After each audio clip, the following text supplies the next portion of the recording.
श्री कृष्ण कहते हैं कि जीवन में एक दोस्त कर्ण जैसा भी जरूर होना चाहिए, जो तुम्हारे गलत होते हुए भी तुम्हारे लिए युद्ध करे। होने वाले खुद ही अपने हो जाते हैं, किसी को कहकर अपना नहीं बनाया जाता। रिश्ते हमेशा एक दूसरे का ख्याल रखने के लिए बनाए जाते हैं, एक दूसरे का इस्तेमाल करने के लिए नहीं। चूम लेता हूँ हर मुश्किलों को मैं अपना मानकर, जिंदगी कैसी भी आखिर है तो मेरी। जो हैरान है मेरे सब्र पर, उनसे कह दो जो आंसू जमीन पर नहीं गिरते वह दिल चीड़ जाते हैं। डर रखिए वक्त की मार से, बुरा वक्त किसी को बताकर नहीं आता। धन ना हो तो रिश्ते उंगली पर गिने जाते हैं, और धन हो तो रिश्ते डायरी में लिखे जाते हैं। जहर का भी अपना हिसाब है, मरने के लिए थोड़ा सा और जीने के लिए बहुत सारा पीना पड़ता है। डूबी है मेरी उंगलियां खुद अपने लहू में, कांच के टुकड़ों को उठाने की सजा है। ताकत की जरूरत तभी पड़ती है जब किसी का बुरा करना हो, वरना दुनिया में सब कुछ पाने के लिए प्रेम ही काफी है। श्री कृष्ण कहते हैं ओस की बूंद यदि केले के पत्ते पर गिरे तो वो कपूर बन जाती है, शीत में गिरे तो मोती, यदि विषधर के मुख में गिरे तो विष। बूंद एक है परंतु उसके प्रारब्ध भिन्न है, क्योंकि उसे आकर्षित करने वालों का व्यवहार भिन्न है। इसलिए यह आप पर निर्भर करता है, आपके भविष्य में विष चाहिए या अमृत। स्मरण रखें, हम वही बन जाते हैं जैसा हम सोचते हैं, जैसा विश्वास रखते हैं। यह आपका विश्वास ही है जो ये निर्धारित करेगा कि आपको विष मिलेगा या अमृत। इसलिए अपनी सोच को सुदृढ़ रखिए, सकारात्मक रखिए, और फल भी सकारात्मक ही आएगा। श्री कृष्ण कहते हैं अनुभव की भट्टी में जो तपते हैं वह दुनिया के बाजार में वही सिक्के चलते हैं। लोगों की निंदा किए बिना दुष्ट व्यक्ति को आनंद नहीं आता। जैसे कौवा सभी रसों का भोग करता है, परंतु गंदगी के बिना उसकी तृप्ति नहीं होती। जिंदगी एक बार मिलती है, ये बिल्कुल गलत है। सिर्फ मौत एक बार मिलती है, जिंदगी तो हर रोज मिलती है। जब सोच में मोच आती है तब हर रिश्ते में खरोच आ जाती है। समय एक ऐसी गाड़ी है जिसमें ब्रेक भी नहीं और रिवर्स गियर भी नहीं है। जिम्मेदारियों की एक खूबी होती है, यह आपको कभी बिगड़ने नहीं देती। कानून की जरूरत बुरे लोगों के लिए है, क्योंकि सभ्य लोग तो शर्म से ही मर जाते हैं। किसी की तारीफ करने के लिए जिगर चाहिए। बुराई तो बिना हुनर के भी किसी की जा सकती है। मेरी खामोशी से किसी को कोई फर्क नहीं पड़ता, और शिकायत में दो शब्द कह दूं तो वह चुप जाते हैं। श्री कृष्ण कहते हैं जब से ये सृष्टि बनी है, नदी की धारा और चट्टान के मध्य सदा संघर्ष रहा है, परंतु हर बार चट्टान की कठोरता को हारना पड़ता है, और नदी की धारा कोमल होते हुए भी कठोर चट्टान को काट देती है। कभी सोचा है ऐसा क्यों होता है? चट्टान इतनी कठोर और जल इतना कोमल, चट्टान इतना दृढ़ लेकिन जल इतना लचीला होने पर भी सदा जल कठोर चट्टानों के माध्यम से अपना मार्ग बना ही लेती है। कारण केवल एक ही है, और वो है लगातार चलने की क्षमता। जल बढ़ता रहता है, चट्टान अडिग रहती है। इसी कारण जल चट्टान को काट कर मार्ग बना लेता है। इसीलिए लगातार चलते रहें, रोकिए मत, क्योंकि चट्टान जैसी हर समस्या को आप भी जल की तरह काट सकते हैं। श्री कृष्ण कहते हैं हम क्या करते हैं इसका महत्व कम है, किंतु हम उसे किस भाव से करते हैं इसका बहुत महत्व है। फल कुचलने का हुनर भी सीखिए। सांपों के खौफ से जंगल नहीं छोड़ा करते। उदास तो बहुत रहे मगर कभी जाहिर ना किया सब ठीक है, बस इसी शब्द ने सब संभाल लिया। अनुमान गलत हो सकता है, पर अनुभव कभी गलत नहीं होता, क्योंकि अनुमान हमारे मन की कल्पना है और अनुभव हमारे जीवन की सीख। अगर लड़ना ही है तो अपने कड़वे स्वभाव से लड़ो, जो किसी को अपना नहीं होने देता। गुस्सा बहुत चतुर होता है, अक्सर कमजोर पर ही निकलता है। धूप बहुत कड़ी है, बदन जल रहा है, कुछ तकलीफ जरूर है, पर घर चल रहा है। वक्त वो तराजू है जो बुरे वक्त में अपनों का वजन बता देता है। जिसमें नुकसान सहने की ताकत हो वही मुनाफा कमा सकता है, फिर चाहे वह कारोबार हो या रिश्ते। श्री कृष्ण कहते हैं जिम्मेदारियां भी खूब परीक्षा लेती है, जो निभाता है उसी को परेशान करती है। कहीं ना कहीं कर्मों का डर है, नहीं तो गंगा पर इतनी भीड़ नहीं होती। जो कर्म को समझता है उसे धर्म को समझने की जरूरत ही नहीं। पाप शरीर नहीं करता, विचार करते हैं, और गंगा विचारों को नहीं, सिर्फ शरीर को धोती है। शब्द का महत्व तो बोलने के भाव से पता चल जाता है, वरना वेलकम तो दरवाजे के गेट पर भी लिखा होता है। मन की लिखूं तो शब्द रूठ जाते हैं, और सच लिखूं तो अपने रूठ जाते हैं। जिन पैसों में अपनी मेहनत की महक ना हो, वह पैसा सुख के साधन तो दे सकता है, लेकिन मन को शांति नहीं। बचपन कितना खूबसूरत था, तब खिलौने जिंदगी में थे, और आज जिंदगी खिलौना है। श्री कृष्ण कहते हैं, आपने किसी फल को पेड़ से अलग होते हुए देखा है? बड़ा दुख होता है जब आप अपने उद्यम से अलग होते हैं, परंतु ये दूरी भी आवश्यक है। आप फल को ही ले लीजिए। अपने जीवनदाता वृक्ष से अलग होकर ये न केवल किसी की भूख शांत करेगा, अपितु इसके भीतर के बीज से एक नए वृक्ष का सृजन भी होगा और कई फल उगेंगे। सृजन की प्रतिक्रिया में पीड़ा आवश्यक है। यदि पीड़ा नहीं होगी तो सृजन नहीं होगा।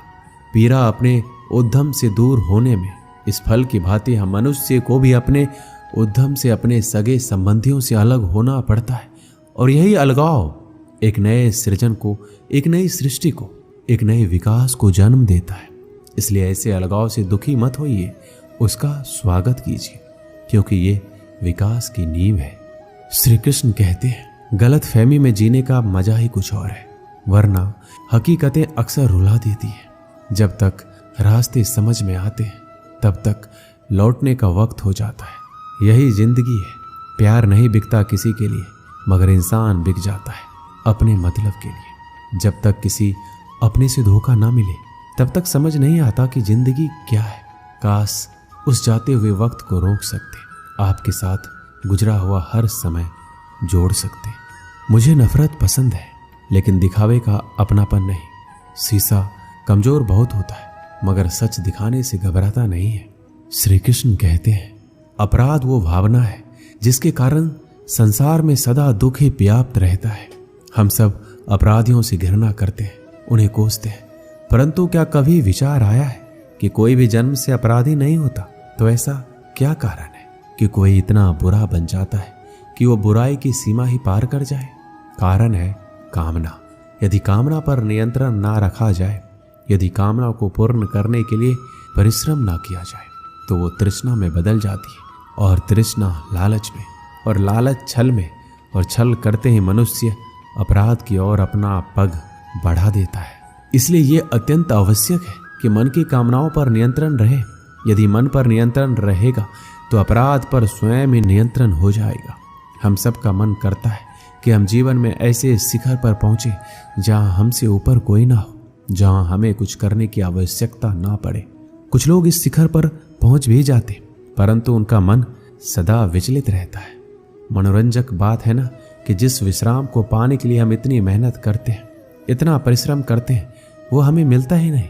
कारण स्वयं सोचिए, वन का राजा होने के पश्चात भी सिंह को शिकार करने के लिए परिश्रम क्यों करना पड़ता है? क्योंकि राजा होने का अर्थ ये नहीं कि वो सदा सोता रहे और मृग स्वयं उसके समक्ष आकर कहे, आइए महाराज, मुझे खाकर अपनी भूख मिटाइए। तो ये समझ लीजिए, कार्य आपके परिश्रम से संपन्न होते हैं, केवल कामना से नहीं।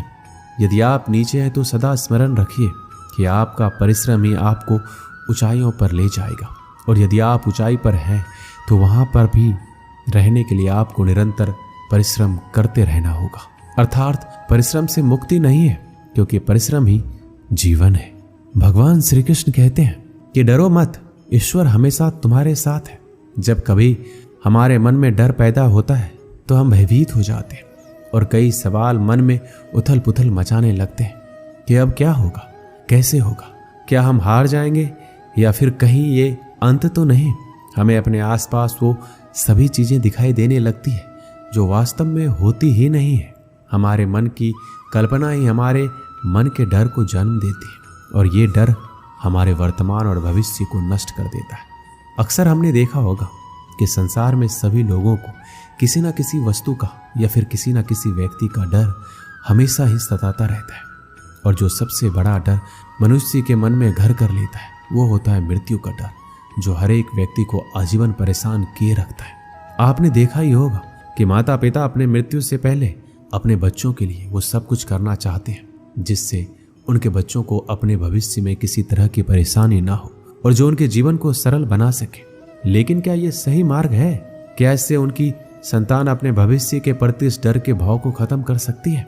भगवान श्री कृष्ण सदैव कहते हैं कि हम अपने जीवन काल में बहुत से कर्म करते हैं, लेकिन जो कर्म हम पहले से करते आ रहे हैं अगर उससे कुछ अलग करना चाहते हैं तो हमें हमारी हार का या फिर हमें असफल होने का डर सताता है और हम बिना परिणाम जाने ही अपने मन में ये सोच लेते हैं कि कुछ ना कुछ जरूर बुरा हो जाएगा, और यही भाव हमें डर की स्थिति में पहुंचा देता है।